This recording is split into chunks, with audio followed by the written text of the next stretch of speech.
liver transplant siya. O ba sa tabang ni tatay, natagan o ikaduhang kinabuhi ang akong anak. Nagka-istorya me, sama ra sa usa ka ordinaryong tao nga nag-istorya nako. Uwa siya, pagtimi-timi nako. Ilaming gitabangan nga mapada sa India aron adto ni maoperahan kay ngano dire sa atoa sa Manila ang operasyon 5.5 million. Apan dito sa India 3.5 million. Unya kumo kay bag-o po kong nag-retire atong higayon na 2019 naapo ko'y kwarta nga gipuno-puno. Gitabangan mi ni tatay nga mapada sa India, airplane padong o pabalik iyaha, unom kabuan nga hotel accommodation dito sa India. Pag human og opera, gitagaan mi ni tatay og 10,000 matag buwan. Inuban na ni Senator Bongo, gitagaan ni siya 10,000 matag buwan. Silbing suporta kay lifetime medication man ni siya. Apan paggawa ni tatay, pagpuli ni PBM, nawagtang diretso ang amo ang suporta. Pero wala ko mag-uol kay ngano, naningkamot man ko. Nakatuko, pag-retire na ko, nakaloan ko kwarta, nakatukod ko o water repelling o karwas o karon nana po ko'y poultry. Atong pasalamat ni Tatay Digong sa iyang pagtabang namo. Kami may buhi nga saksi. Personal mi nga nagatubang. Labi na diha sa paghuman sa Odette. Ninganhaman sila sa Dagohoy, Inabanga. Pagkakita ni Tatay ini, labihang hangop. Gikugos, gipuli-pulihan nila ni Senator Bongo. O kana lang siguro akong ikapaambit ninyo. Among mupahingod mi og kanta ni Tatay Digong ang akong Hindi tatakbo si Tatay Digong na hindi na nga niya kayang tumakbo. Nakasungkod. Kaya pa ba niya tumakbo? Mga politiko, nananawagan ako sa inyo. Pinansin namin kayo sa 6 na taon, hindi namin kayo pinabayaan. Tulungan niyo naman Tatay Digong. Tulungan niyo naman. Nangungulila lahat. Alam nyo, hindi, pagdating niya, ako mismo, meron na akong pass para sunduin kasama ko yung 3 doktor niya. Dahil schedule po siya magpa-check up sa Cardinal Santos. Pero, bagamat, since 2022, di na kami alam nyo, 1998 hanggang 2022, halos araw-araw kami magkasama. 360 days out of 365 days magkasama kami. Noong 2022, may trabaho na po ako bilang senador, hindi na ako nakasama sa kanya. Pero hindi ko po pinapabayaan yung medical niya dahil yun po ang pinangako ko sa kanya hanggang sa pagtanda niya, hanggang sa kamatayan niya, hindi ko po siya iwanan. Lalong-lalo na po sa medical. Alam nyo, nakaraang 4 na buwan, monthly siya nagpapa-check up. Yung dinidirect po siya, yung may check with the doctors, i-check niya sa hospital. Kasamahan ko siya doon, dinidirect siya para umaba ang kanyang buhay. Scheduled sa March 12. Pero ngayon, pati gamot ipagkakait. Sinong mananagot niyan pag may nangyari kay Tatay Digong?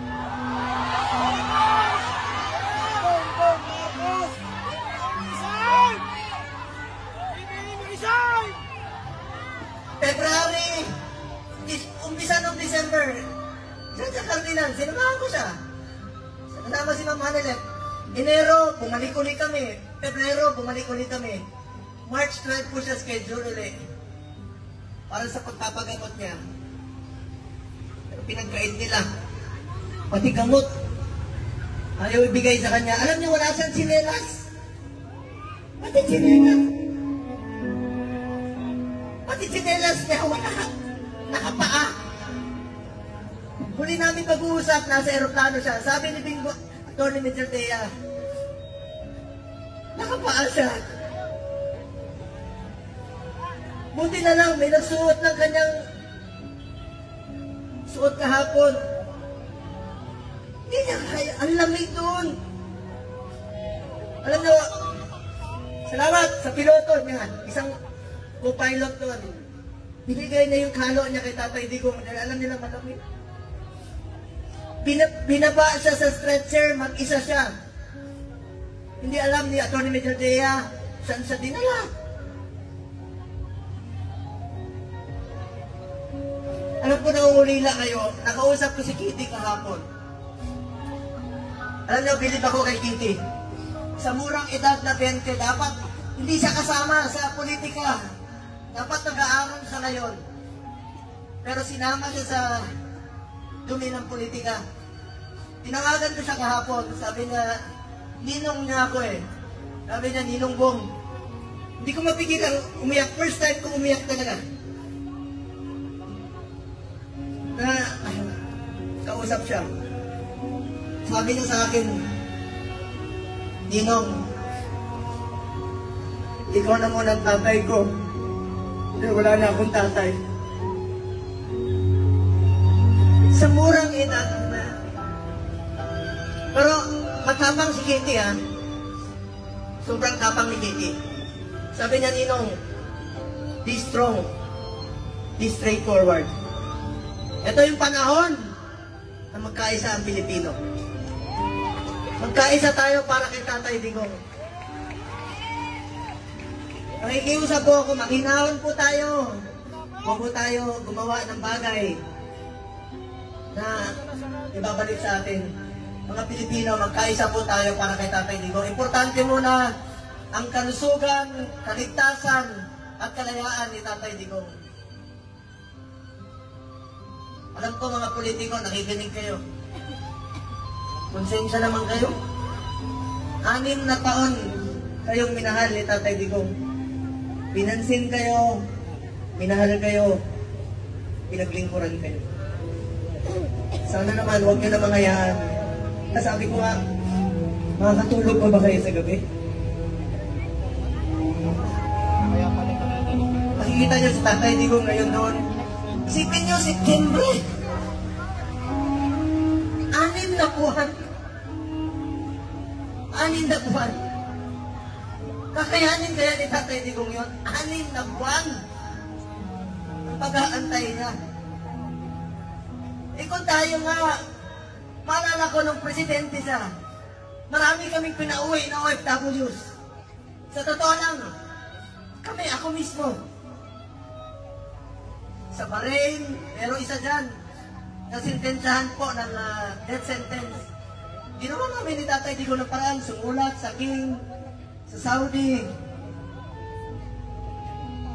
Hanap kami ng mga kaibigan na tumulong sa blood money para makalaya. So, ibig sabihin, Pilipino yan, gusto natin makabalik dito. Gagawin natin ang lahat ng paraan. Ito, bakit baliktad? Bakit ay pumayag? Bakit sila pumayag na ang taong nagmahal sa atin? Minahal tayo, pinaglikuran tayo. Sa totoo lang, ayaw naman niyang tumakbo eh. Dahil sa inyo, ginawa niya po yun. Ito bang kabayaran sa ginawa niyang pagsasakripisyo, pagmamahal at paglilingkod para sa bayan?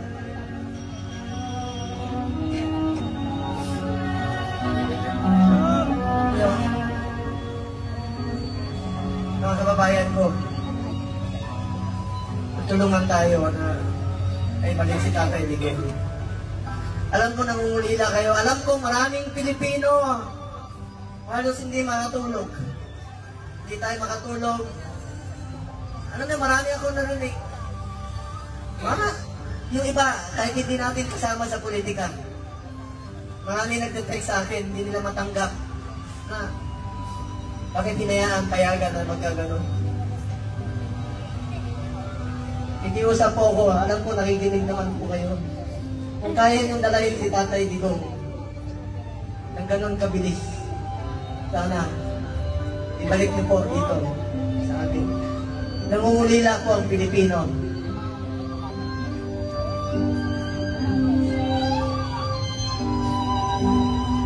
Sa mga kapatid ko Muslim, sa lahat, Basilan, Lolo, Zamboanga, sa Mindanao, salamat sa inyong suporta. Mga OFW, alam ko, wala kayong tulog. Salamat sa inyong pagmamahal kay Tatay Digong.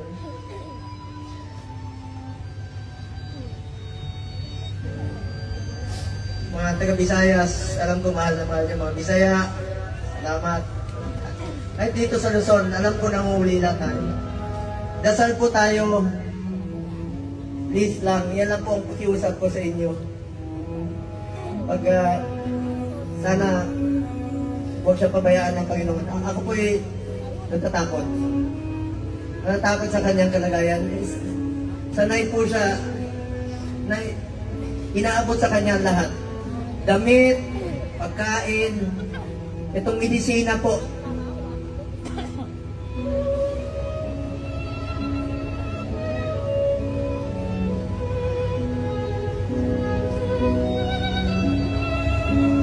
Ito, alam niyo ako nagpapadala ng medisina sa bahay niya. Linggo-linggo yan. Ang dami nito, Lyrica, Crestor, Lepaal, 1, 2, 3, 4, 5, 6, 7, 8, 9, 10, 11, 12, 13, 14, 15, 16, 17, 18, 19, 20, 21, 22, 23, 24, 25, 26, 27. 27 na gamot. Sino mag-aabot sa kanya? Meron siyang, totoo yung, meron siyang oxygen concentrator. Dahil dun sa Buerger's disease niya na 80 years old, kukulong na po. Sa banyaga pa.